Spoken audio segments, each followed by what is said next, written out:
Karuvannur bank കള്ളപ്പണ കേസിൽ CPM Thrissur ജില്ലാ സെക്രട്ടറി എം വർഗീസ് ഇന്ന് വീണ്ടും ഇഡിക്ക് മുന്നിൽ ഹാജരാവും. ഇത് മൂന്നാം തവണയാണ് വർഗീസിനെ ഇഡി ചോദ്യം ചെയ്യുന്നത്. കരുവന്നൂർ ബാങ്കിലെ സിപിഎം അക്കൌണ്ടുകളുമായി ബന്ധപ്പെട്ട വിവരങ്ങളാണ് എം വർഗീസിൽ നിന്നും തേടുന്നത്. ഡാനി പോൾ വാർത്തയുടെ വിശദാംശങ്ങൾ പങ്കുവയ്ക്കും. ഡാനി, തൊട്ടുമുമ്പ് സൂചിപ്പിച്ച പോലെ മൂന്നാം തവണയാണ് എം വർഗീസ് ചോദ്യം ചെയ്യലിനായി ഇഡിക്ക് മുന്നിലെത്തുന്നത്. ഇഡി എന്താണ് ലക്ഷ്യം വെക്കുന്നത്? എന്ത് പ്രതീക്ഷിക്കണമെന്ന്?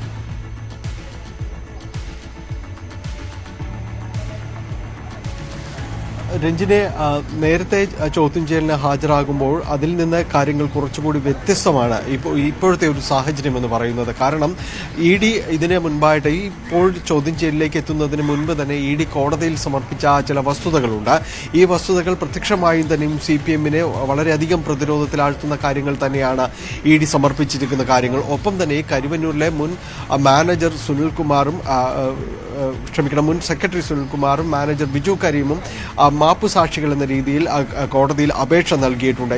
ഇത്തരം കാര്യങ്ങളെല്ലാം തന്നെ പൊതുവിലും CPM-ന് പ്രതികൂല സാഹചര്യങ്ങൾ സൃഷ്ടിക്കുന്നതാണ്. അത് പ്രധാനമായും തന്നെയും ഈ ബാങ്കുമായി ബന്ധപ്പെട്ട് നടന്നിട്ടുള്ള പണമിടപാടുകൾ ഇതിൽ സംശയാസ്പദമായി ഇടി കാണുന്നത് കരുവന്നൂർ ബ്രാഞ്ച് അടക്കം, അതായത് CPM-ന്റെ ലോക്കൽ കമ്മിറ്റിക്ക് 5 അക്കൗണ്ടുകൾ ഉണ്ടായിരുന്നു. ഓരോ അക്കൗണ്ടിലൂടെയും ശരാശരി 50 ലക്ഷം രൂപയിലധികം കൈമാറ്റം ചെയ്യപ്പെട്ടിട്ടുണ്ട്. ഇത് പലതും ബനാമി അക്കൗണ്ടുകൾ ബനാമി ഇടപാടുകളുടെ ഒരു പണം കൈമാറ്റമാണ് നടന്നിട്ടുള്ളത് എന്നതടക്കമുള്ള കാര്യങ്ങളാണ് ഇ ഡി പറഞ്ഞിരിക്കുന്ന വസ്തുതകൾ. അപ്പോൾ ഇത് സംബന്ധിയായ കൂടുതൽ വിവരങ്ങൾ വേണം, കൂടുതൽ വിവരങ്ങൾ തങ്ങൾക്ക് ആവശ്യമാണ് എന്ന് ഇ ഡി പലതവണ എം വർഗീസിന് കഴിഞ്ഞ തവണ വിളിച്ച് ചോദ്യം ചെയ്യുമ്പോഴും എല്ലാം പറഞ്ഞിരുന്നെങ്കിലും ഇത്തരം കാര്യങ്ങളിൽ തനിക്ക് വലിയ അറിവൊന്നുമില്ല, അങ്ങനെ വേണമെങ്കിൽ സംസ്ഥാന നേതൃത്വത്തോട് ചോദിക്കണം എന്നൊരു നിലപാടായിരുന്നു എം വർഗീസ് സ്വീകരിച്ചിരുന്നത്.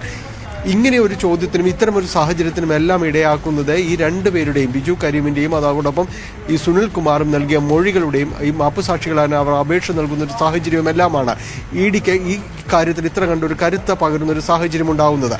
അത് ഇരുവരുടെയും തന്നെ മൊഴികളിൽ വളരെ വ്യക്തമായിട്ട് തന്നെ പറയുന്നുമുണ്ട്. ഒപ്പം തന്നെയാണ് AR അരവിന്ദാക്ഷൻ നൽകിയിട്ടുള്ള മൊഴി, അദ്ദേഹം എഴുതി നൽകിയിട്ടുള്ള മൊഴിയിലടക്കം ചില വസ്തുതകൾ വെളിപ്പെടുത്തുന്നത്. CPM നേതാക്കളുമായി സതീഷ് കുമാറിനുണ്ടായ ബന്ധങ്ങൾ സംബന്ധിച്ച ചില കാര്യങ്ങൾ അടക്കം പറയുന്നുണ്ട്. പലരുമായും വളരെ അടുത്ത ബന്ധം അദ്ദേഹം പുലർത്തിയിരുന്നു എന്നതടക്കമുള്ള കാര്യങ്ങൾ പറയുന്നുണ്ട്. EP ജയരാജനുമായി കൂടിക്കാഴ്ചകൾ നടന്നിരുന്നു എന്ന കാര്യങ്ങളെല്ലാം തന്നെ പറയുന്നുണ്ട്. ഇതെല്ലാം പൊതുവിൽ സൃഷ്ടിക്കപ്പെട്ടിരുന്നത് ആ ഒരു അന്തരീക്ഷം എന്ന് പറയുന്നത് CPM-നെ വളരെ തികച്ചും പ്രതിരോധത്തിലാഴ്ത്തുന്ന ഒരു അന്തരീക്ഷത്തിലാണ് ഇന്നിപ്പോൾ എം വർഗീസ് ചോദ്യം ചെയ്യലിന് വേണ്ടി എത്തുന്നത്. നേരത്തെ അദ്ദേഹം വന്നു പോയ അന്ന് പിറ്റേന്ന് തന്നെയും വീണ്ടും നോട്ടീസ് അയച്ചിരുന്നെങ്കിലും നവകേരള യാത്രയുടെ തിരക്കുകൾ ചൂണ്ടിക്കാണിച്ചുകൊണ്ട് അദ്ദേഹം അതിൽ ഒഴിവ് വാങ്ങുകയായിരുന്നു. ഇപ്പോൾ വീണ്ടും ചോദ്യം ചെയ്യലിന് വേണ്ടി ഹാജരാകുകയാണ്. അതോടൊപ്പം തന്നെയാണ് ബാങ്കിന്റെ മുൻ സെക്രട്ടറി ബാങ്കിന്റെ മുൻ സെക്രട്ടറി വൈസ് പ്രസിഡന്റ് കൂടിയ P പീതാംബരൻ, അതോടൊപ്പം തന്നെ CPM നേതാവായ MP രാജു തുടങ്ങിയവരോടും ഇന്ന് ഹാജരാകാൻ ആവശ്യപ്പെട്ടിട്ടുണ്ട്. ഒപ്പം ഈ ഇരിങ്ങാലക്കുട ഏരിയ കമ്മിറ്റിയുടെ അക്കൗണ്ട് ഡീറ്റെയിൽസുകൾ, കരുവന്നൂർ ലോക്കൽ കമ്മിറ്റിയുടെ അക്കൗണ്ട് ഡീറ്റെയിൽസുകൾ അടക്കം നൽകണമെന്നും ഇ ഡി നിർദ്ദേശം നൽകിയിട്ടുണ്ട്. അങ്ങനെ സമഗ്രമായ ഒരു അന്വേഷണത്തിലേക്ക് ഈ മേഖലയിലടക്കം എന്താണ് കള്ളപ്പണം ഇടപാടുകൾ നടന്നിട്ടുണ്ട് എന്ന് ഇ ഡി